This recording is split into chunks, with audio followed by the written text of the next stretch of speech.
by area. Force-க்கான relation force by area. Force-க்கான relation கேக்குறேன். Force-க்கு தம்பி, force-க்கு என்ன relation? Mass into acceleration. Mass into Acceleration. mass into acceleration. F is equal to ma. F is equal to ma. mass into acceleration. இதுக்கு எப்படி நீங்க explain பண்ணுவீங்க இத? Force சும்மா formula right. இதுல இருந்து என்ன தெரிஞ்சுக்கிறீங்க? சோ இப்போ யூனிட் பாத்தீங்கன்னா என்ன வரும்? ஃபோர்ஸ்க்கு வந்து 1 நியூட்டன் சொல்றோம் இல்லையா? Yes sir. நியூட்டன். அப்ப நியூட்டனை எப்படி ஈக்குவல் பண்ணலாம்னு பாத்தீங்கன்னா நீங்க நியூட்டனும் சொல்லலாம். நியூட்டன் தான் ஜெனரலா சொல்லுவோம் ஃபோர்ஸ்க்கான யூனிட். ஆனா அது என்ன செய்ய போறீங்க? பேசிக் யூனிட் கன்வெர்ட் பண்ணும்போது மாஸுக்கு வந்து என்ன வரும்? கிலோகிராம் வரும். ஆக்சலரேஷனுக்கு என்ன வந்துச்சு? Metre per second square. புரியுதா? அப்போ ஒரு நியூட்டன் அப்படிங்கிறது ஒரு கிலோகிராம் மீட்டர் பர் செகண்ட் ஸ்கொயருக்கு சமம். ஸோ இப்படி ஜெனரலா ஃபோர்ஸோட யூனிட் கேட்டா நியூட்டன் தான் சொல்ல போறோம். பட் அது எதுக்கு ஈக்குவல்? இதுக்கு ஈக்குவல். இதை வச்சு நீங்க என்ன பண்ணலாம்? இதை எக்ஸ்பிளைன் பண்ணலாம். அதாவது இப்போ ஒரு நியூட்டன் ஃபர்ஸ்ட் நான் எக்ஸ்பிளைன் பண்ற பாருங்க. 1 கிலோகிராம் மாஸ் இருக்கு இல்லையா? 1 கிலோகிராம் மாஸ் சரிங்களா? 1 metre per second square 1 metre per second square அப்படிங்கிற ஆக்சலரேஷனை உருவாக்குற அளவுக்கு ஒரு ஃபோர்ஸ் அப்ளை பண்றோம்னா அந்த ஃபோர்ஸ் பேர் என்ன சொல்றோம்? 1 நியூட்டன் சொல்றோம். புரியுதா? 1 கிலோகிராம். உதாரணத்துக்கு இப்ப என்கிட்ட ஒரு பொருள் இருக்குன்னு வச்சுக்கோங்களேன். இப்ப என்கிட்ட ஒரு பொருள் இருக்கு. இது வந்து 1 கிலோகிராம். நான் இது மேல ஒரு ஃபோர்ஸ் கொடுக்குறேன். நான் அப்ளை பண்றேன்னா என்ன? என்னோட acceleration 1 metre per second square அப்படின்னு சொல்றோம். அதாவது 1 மீட்டர் பர் செகண்ட் அப்படிங்கிற வெலாசிட்டிய ஒவ்வொரு செகண்டும் என்ன பண்ணணும்? அது இன்க்ரீஸ் பண்ணிக்கிட்டே இருக்கும். இப்போ கார்ல என்ன பண்றோம்? பெடல் அழுத்துறோம் இல்லையா? Accelerator pedal. பைக்ல முறுக்குறோம் இல்லையா? அப்போ அங்க வெலாசிட்டினால சேஞ்சஸ் ஆகுது. அப்போ மேல இருக்கிறது velocity. Velocity changes by time. டைம்ங்கிறது இந்த செகண்ட் போட்டிருக்கு.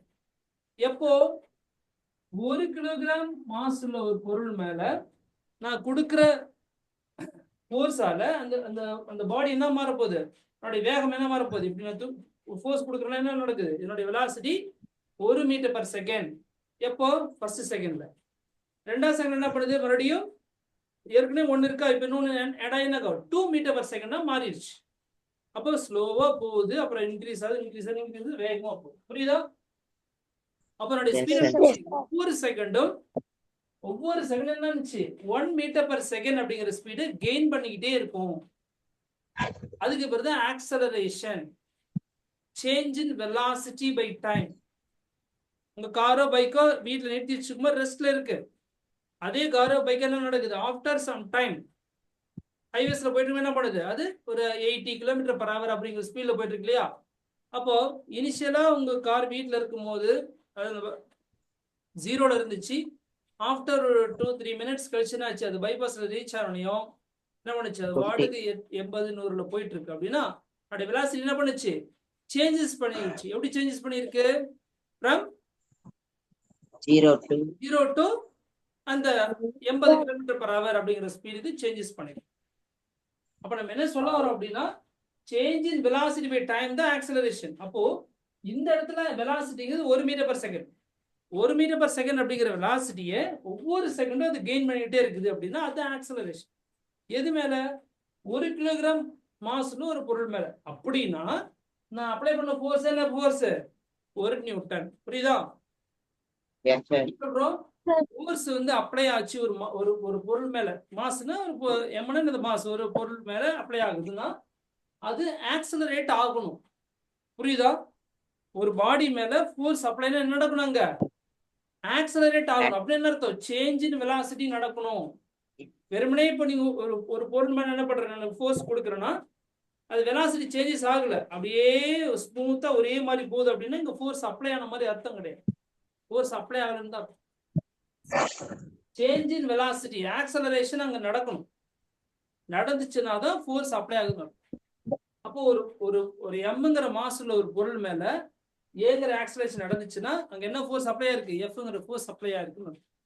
அத 1 மீட்டர் பர் செகண்ட் அப்படிங்கிற மீட்டர் பர் செகண்ட் ஸ்கொயர் அப்படிங்கிற ஆக்சலரேஷன் 1 கிலோகிராம் மாஸ் மேல நடந்துச்சு அப்படின்னா அப்ளை ஆகிற ஃபோர்ஸ் என்ன ஃபோர்ஸ், 1 நியூட்டன். புரியுதா? இதே நீங்க 2 கிலோகிராம் அப்படின்னு சொல்லி சொன்னோம்னா என்ன கிடைக்கும், 2 நியூட்டன் வரும். 2 கிலோகிராம் மாஸ் மேல 1 மீட்டர் பர் செகண்ட் ஸ்கொயர் அப்படிங்கிற ஆக்சலரேஷன் நடந்துச்சு அப்படின்னா அப்ளை ஆகிற ஃபோர்ஸ் என்ன ஃபோர்ஸ், 2 நியூட்டன். புரியுதா? Okay, sir. இந்த மாதிரி நம்ம எக்ஸ்பிளைன் பண்ணிக்கலாம்.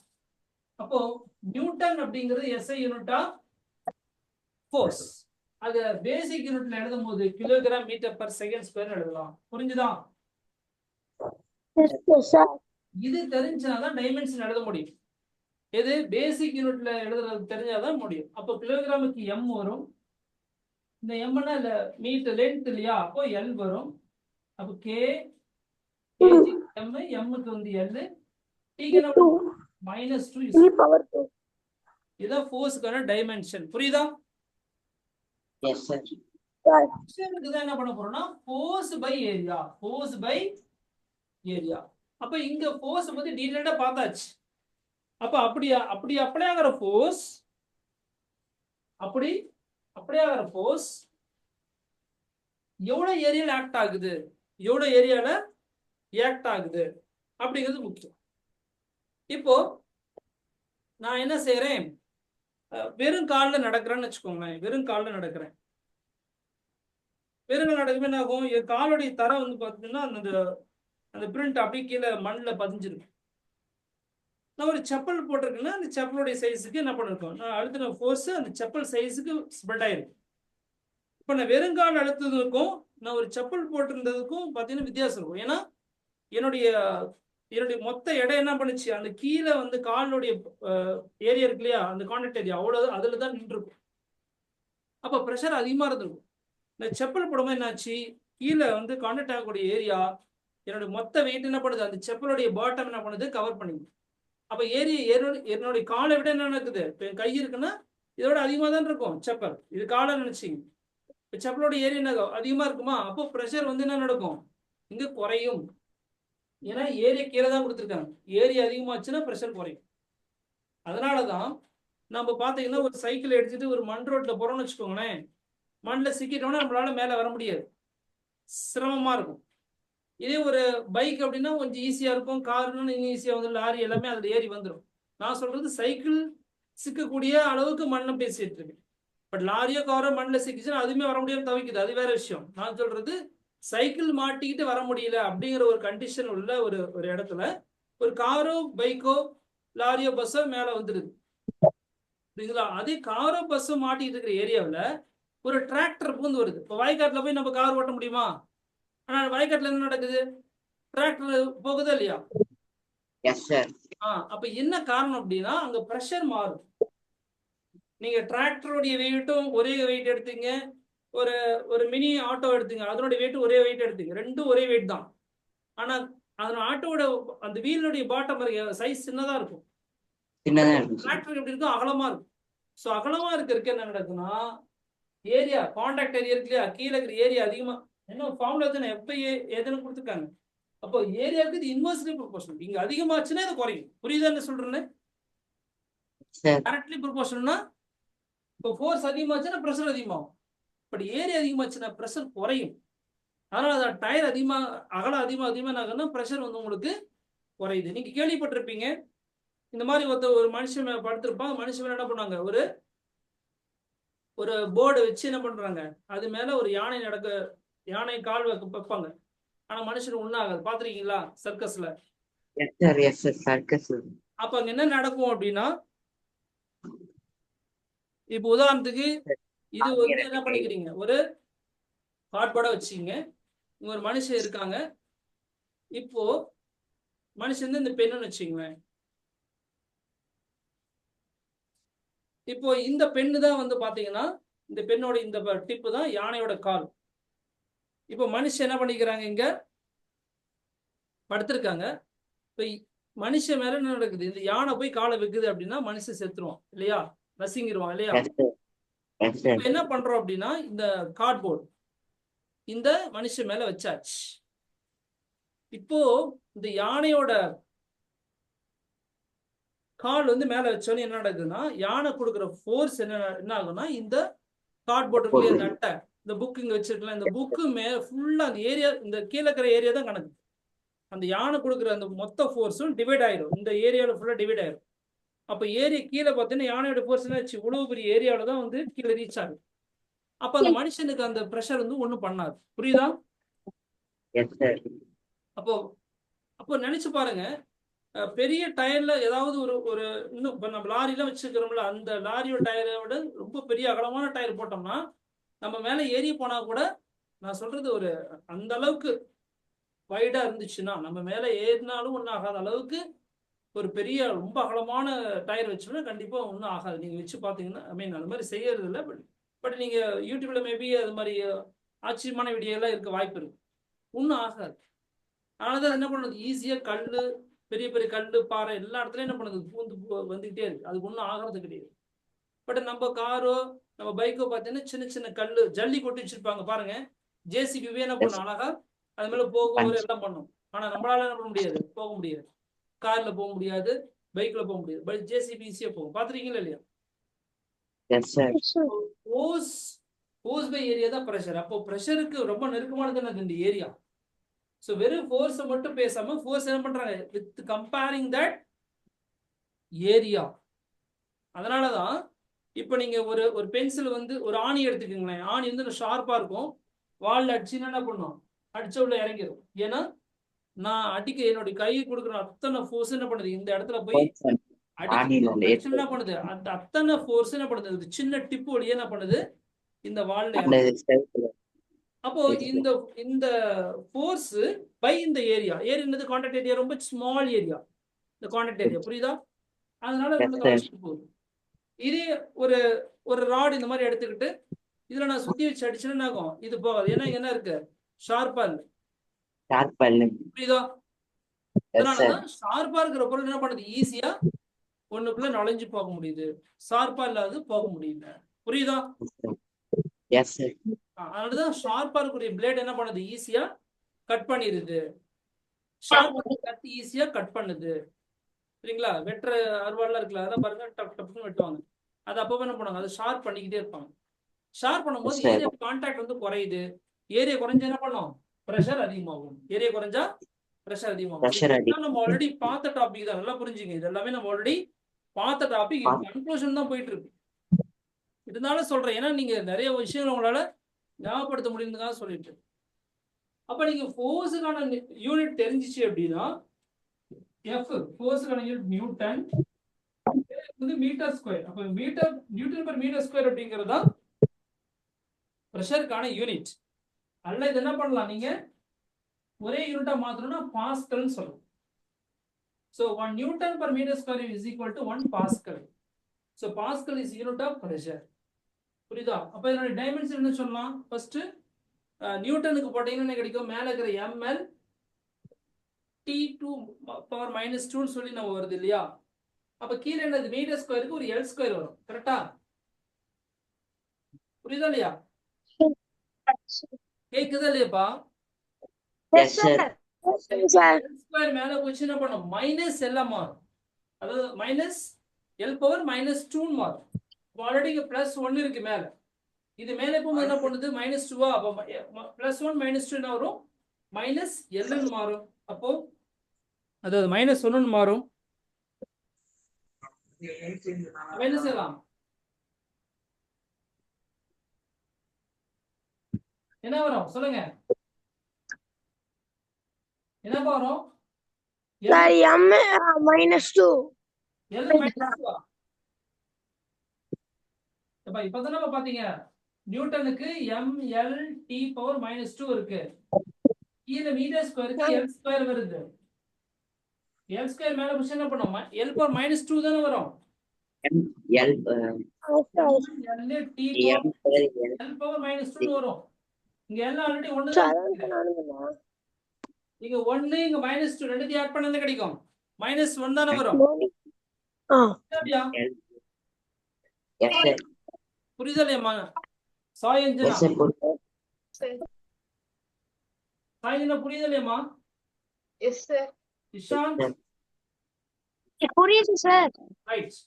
அப்ப அது சொல்லி பட் நீங்க சொல்றது எனக்கு கேட்கலையே. நெக்ஸ்ட் ஒர்க் டன் பாத்தீங்கன்னா W Work done. F into S force into displacement. So இங்க வந்து ஃபோர்ஸ் அப்ளை ஆகும்போது அந்த மாஸுக்கு என்ன நடக்குது, ஒரு ஆக்சலரேஷன் நடக்குது. இங்க அந்த ஃபோர்ஸ் எவ்வளவு ஏரியாவில் ஆக்ட் ஆகுங்கிறத இந்த ரேஷியோ தான் ப்ரெஷர்னு சொல்றோம். பட் இங்க ஒர்க் டன் அப்படிங்கிறது என்னன்னா ஒரு பாடி மேல ஃபோர்ஸ் அப்ளை ஆகி அந்த ஃபோர்ஸால அந்த பாடி என்ன பண்ணுது, நகர்ந்துச்சு அப்படின்னா அங்க ஒர்க் பண்ணிருக்காங்கன்னு அர்த்தம். புரியுதுங்களா? அப்போ ஒரு ரிலேஷன் இங்க தெரியாம இருந்தீங்கன்னா இன்னொரு ரிலேஷன் புரியாது. ஒரு பாடி மேல ஃபோர்ஸ் அப்ளை ஆகும்போது அந்த பாடி என்ன நடக்கணும், இது எஸ்னா டிஸ்பிளேஸ்மெண்ட் நாட் செகண்ட். எஸ்னா செகண்ட் கிடையாது, டிஸ்பிளேஸ்மெண்ட். ஃபோர்ஸ் அப்ளை ஆகிற என்ன நடக்குது, இங்க இந்த பாடி நகரணும். இப்போ நான் தான் ஒரு பொருள் அப்படின்னா என் மேல என்ன பண்றாங்க, ஒரு ஃபோர்ஸ் கொடுத்து அப்ளை பண்றாங்க அப்படின்னா, என் மேல கொடுத்து தள்ளுறாங்கன்னா என்ன பண்றேன், நகர்ந்தேன் அப்படின்னா என் மேல ஒர்க் நடந்திருக்குன்னு அர்த்தம். சரிங்களா? அப்போ இதுதான் யூனிட் எப்படி எழுத போலாம், ஃபோர்ஸுக்கு நியூட்டன், டிஸ்பிளேஸ்மெண்ட்டுக்கு என்ன வரும், அஞ்சனா சாய் அஞ்சனா சொல்லுங்க, டிஸ்பிளேஸ்மெண்ட்டுக்கு என்ன வரும், சாய் அஞ்சனா எல்லாரும் கேமரா ஆன் பண்ணுங்க. கேமரா ஆன் பண்ணலைன்னா கிளாஸ் கிடையாது. இதே சொன்னா இல்லையா?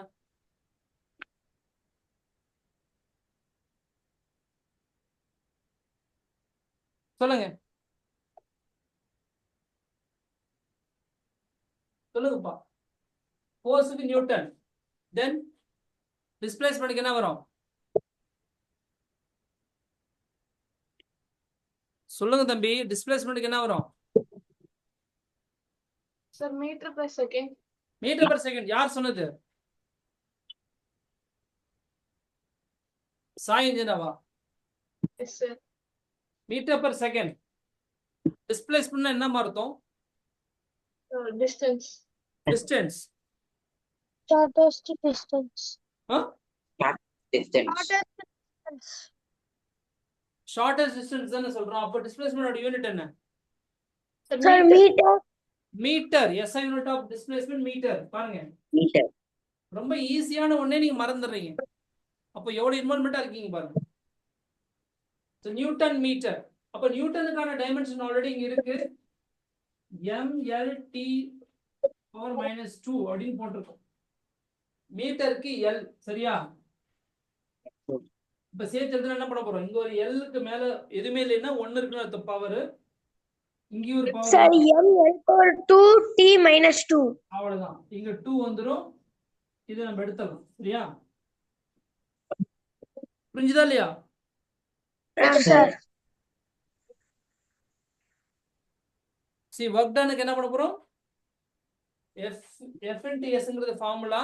F னா ஃபோர்ஸ், S னா டிஸ்பிளேஸ்மெண்ட். அப்போ இதுக்கான யூனிட் பாத்தீங்கன்னா நியூட்டன் மீட்டர். பட் ஷார்ட்டா எப்படி சொல்ல போறோம் அப்படின்னா ஜூல். Joule, 1 joule. சரியா? அப்போ 1 நியூட்டன் ஃபோர்ஸ், 1 நியூட்டன் ஃபோர்ஸ், சரிங்களா? 1 நியூட்டன் ஃபோர்ஸ் அப்ளை ஆகி ஒரு பாடி என்ன பண்ணுது, 1 மீட்டர் டிஸ்டன்ஸ் ஐ மீன் டிஸ்பிளேஸ்மெண்ட் அடைஞ்சிச்சு அப்படின்னா அது மேல ஆக்ட் ஆகிற ஃபோர்ஸ் ஒர்க் எவ்வளவு, ஐ மீன் அது மேல செஞ்ச வேலை எவ்வளவு, 1 ஜூல். சரியா? ஒரு பாடி வந்து இங்க இருக்குன்னா இது மேல என்ன பண்றாங்க, நம்ம 1 நியூட்டன் ஃபோர்ஸ் அப்ளை பண்றோம். அப்ளை பண்ணும்போது என்ன ஆகுது, இங்க டிஸ்பிளேஸ் ஆகுதுன்னு, இங்க இருந்து 1 மீட்டர் டிஸ்டன்ஸ் அடைஞ்சிட்டு ஸ்ட்ரெயிட் லைன்ல. அப்படின்னா இந்த பாடி மேல செஞ்ச ஒர்க் எவ்வளவு, 1 ஜூல். சரியா? அப்போ இந்த பாடி மேல அப்ளை ஆகிற ஃபோர்ஸ் பத்தி பேசினா என்ன நடக்குது, இங்க 1 நியூட்டன் அர்த்தம் 1 கிலோகிராம் மாஸ் மேல 1 metre per second square acceleration act ஆச்சு அப்படின்னா அதுக்கு பேர் 1 நியூட்டன். 1 Newton. 1 நியூட்டன்ங்கிறது அப்படிதான் புரிஞ்சுக்கணும். அப்போ இது 1 கிலோகிராம் இருந்து இது மேல என்ன பண்றோம், ஃபோர்ஸ் அப்ளை ஆகும்போது இது 1 மீட்டர் per செகண்ட் ஸ்கொயர் அப்படிங்கிற ஆக்சலரேஷன் அடைஞ்சிச்சு அப்படின்னா இந்த ஃபோர்ஸ் பேர் தான் 1 நியூட்டன். அப்படி அடையும் போது இது என்ன பண்ணுது, 1 மீட்டர் டிஸ்பிளேஸ்மெண்ட் அடைஞ்சிச்சு அப்படின்னா அதுக்கு பேர் என்ன சொல்றோம், 1 ஜூல் அப்படின்னு சொல்றோம். ஸோ இதெல்லாம் ஒண்ணுக்குள்ள லிங்கா இருக்கிறது, நம்ம புரிஞ்சுக்கிட்டோம்னா ஈஸி தான். Next power. Power P is equal to இங்க பாரு பிரஷருக்கு பவர் P தான் யூஸ் பண்றோம், பவருக்கு P தான் யூஸ் பண்றோம். work done by time. Work done by force by time. area போட்டோம், அது மாதிரி என்ன பண்றோம், work done by time போறோம். Time. இப்போ work done என்ன சொன்னோம், ஜூல் அப்படிங்கிறது யூனிட், டைமுக்கு வந்து second, joule per second. Second. இதுக்கு இது ஷார்ட் என்ன சொல்ல போறோம், 1 வாட். What Watt. சரிங்களா, W னா வாட், 1 வாட். அப்ப இதுக்கான டைமென்ஷன் என்ன ஈஸியா போடலாம். ஒர்க் டனுக்கு என்ன போட்டிருக்கு, ml ஸ்கொயர் t பவர் -2 கொடுத்திருக்கு. Sir, ml power 2 minus 3. Very good. இப்போ t வந்து இங்க ஒன்னு இருக்கு, எக்ஸ்ட்ரா கீழ இருக்கு. அப்ப அந்த t மேல வருமா என்ன பண்ணுது உங்களுக்கு, t பவர் -3 மாறும். வெரி குட் தம்பி M. Kumar, 2T. Very good. புரிஞ்சுதா அப்ப மத்தவங்களுக்குனா, Yes, sir. புரிஞ்சுதா இல்லையா? Yes, sir. இந்த சாய் என்ஜினா அமைதியா உட்காந்துருக்கீங்க, எதுவுமே புரியலையா உங்களுக்கு? இன்னும் தினமும் நடத்தினாலும் புரியாதா? இல்ல சார் புரியுது. சரி, உங்களுக்கு தெளிவா எல்லாமே எழுதியிருக்கு, முடிஞ்ச அளவுக்கு சொல்லியாச்சு. நேற்று இதுல ஒரு 5 யூனிட்ஸ் 5 குவான்டிட்டி சொல்லியிருக்கு, இன்னைக்கு 5 சொல்லியிருக்கு. அது இல்லாம நேற்று வந்து ஆங்குலர் டிஸ்பிளேஸ்மெண்ட், ஆங்குலர் வெலாசிட்டி அதை பத்தி டீட்டெயில்டா பார்த்தோம், சில எக்ஸாம்பிள்ஸ் எல்லாம் பார்த்தோம். சரி, இப்போ இதுல காப்பி பண்ணதை காப்பி பண்ணிக்கங்க. இதை முடிச்சுட்டு என்ன பண்ண போறேன், நான் நேற்று பார்த்த அந்த ஆங்குலர் டிஸ்பிளேஸ்மெண்ட், அந்த ஆங்குலர் வெலாசிட்டில இருந்து ஒரு 1 or 2 கொஸ்டின்ஸ் கேட்க போறேன். பார்க்கலாம் யாரெல்லாம் ஆன்சர் பண்றீங்க. காப்பி பண்ணுங்க.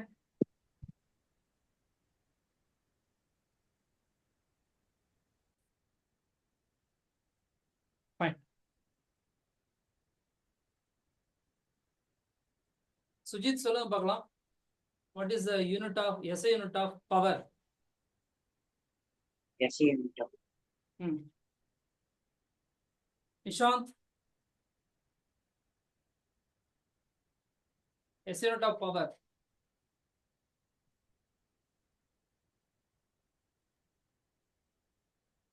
Okay, Sai and Jana. Sir, joule by second. Sir, W. W means watt. Second. Unit of power. அதுக்கு பேர் என்ன? Watt, sir. Simple watt தான் W. சரியா? Very good. பரவாயில்ல, joule per second it's correct தான். But watt அப்படிங்கிறது நம்ம என்ன சொல்லணும், அதுக்கு சிம்பிளிஃபைடு யூனிட் வந்து வாட் தான். சரியா? Okay, next Sai Anjana. Unit of acceleration, S unit of acceleration. Sir, meter per second. Metre per second. Is it correct Uday Kumar? Meter per second square. Sir, no, sir. What no sir, எது correct? Sir, kilogram by meter per meter power -3. Sir, meter per second square correct da, sir. தம்பி, acceleration அப்படின்னா change in velocity by time. வெலாசிட்டிக்கு metre per second, அதுக்கு கீழே என்ன செய்ய போறோம், இன்னொரு செகண்ட் போட்டோம்னா Second. புரிஞ்சுதா இல்லையா? Second square. Okay, sir.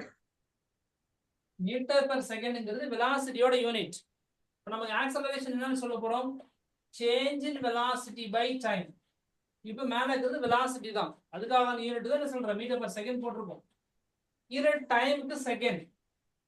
அப்போ இந்த மாதிரி ஆல்ரெடி நியூமரேட்டர்ல என்ன இருக்கு, நமக்கு ஒரு ஃபிராக்ஷன் இருக்கு.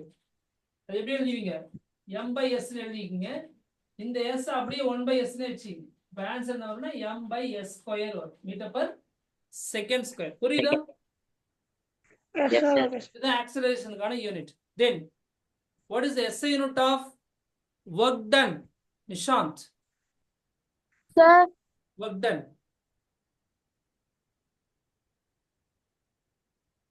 sir. SI unit of work done தம்பி, work done, work.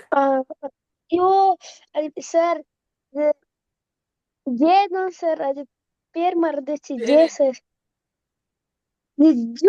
Joule joule தான் sir. Joule, very good. Joule, very good. Okay, can anybody say 1 joule is equal to என்னவா இருக்கும்? 1 1 Newton meter. 1 Newton Meter. Meter. by மீட்டரா இல்ல into மீட்டரா? Meter. Meter. Newton metre. ஏன்னா meter. Work டனுக்கான relation என்ன சொல்லிருக்கோம்? W is equal to F into S. F கோட யூனிட் நியூட்டன், S னா டிஸ்பிளேஸ்மென்ட், அதுக்கான யூனிட் மீட்டர். சோ இதுதான் ஜூலுக்கான ரிலேஷன்ஸ். அதாவது 1 joule is equal to 1 newton metre. சரிங்களா? சரி, இத மறுபடியும் எப்படி எழுதலாம்னா in terms of only basic unit, அதாவது ஃபண்டமெண்டல் யூனிட்ஸ் வச்சு இது எழுதலாம். 1 நியூட்டன் மீட்டரையே அப்படி எழுதலாம். அது என்ன எழுதலாம் சொல்லுங்க, யாருமா சொல்லலாம்? சொல்றவங்களுக்கு இன்னைக்கு ஸ்பெஷலா என்ன பண்ண போறோம்? ஒரு 3 ஸ்டார் ஆட் பண்ண போறோம். சார் என்னன்னு திரும்பி சொல்லுங்க சார். 1 ஜூலுக்கான equivalent unit with based unit only, basic unit only. அடிப்படை யூனிட் சொல்றோம் இல்லையா, அதை வச்சு மட்டும் தான் சொல்லணும். அது என்னவா இருக்கும் ஃபார் 1 ஜூலுக்கு? சொல்லுங்க. ஒவ்வொன்றுமே எக்ஸ்பிளைன் பண்ணி தான் எழுதின டேபிள் கம்ப்ளீட் பண்ணேன், பட் சொல்ல மாட்டேங்கிறீங்க. அழகா நியூட்டனுக்கு எப்படி என்ன வரும்னு யோசிச்சீங்கன்னா ஒவ்வொன்றும் அப்படி படிப்படி எழுதிடலாம். எனக்கு கொஸ்டினே புரியல சார்.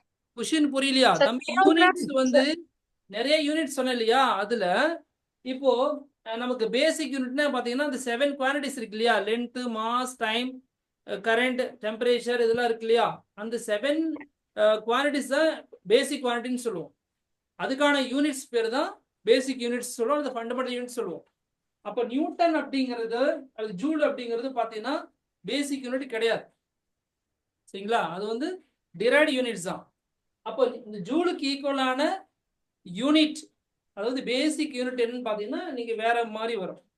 அந்த 7 யூனிட் யூஸ் பண்ணி தான் எழுத போறீங்க. அதாவது மீட்டர், கிலோகிராம், செகண்ட், சரிங்களா, அந்த கரண்ட், அதாவது ஆம்பியர், கெல்வின், மோல், இதெல்லாம் தான் 7. அதுல எதெல்லாம் பேஸ் பண்ணி இந்த யூனிட் வந்துடும் ஆல்ரெடி எக்ஸ்பிளைன் பண்ணிருக்கேன் நான். Sir, kilogram, meter square, second, minus square.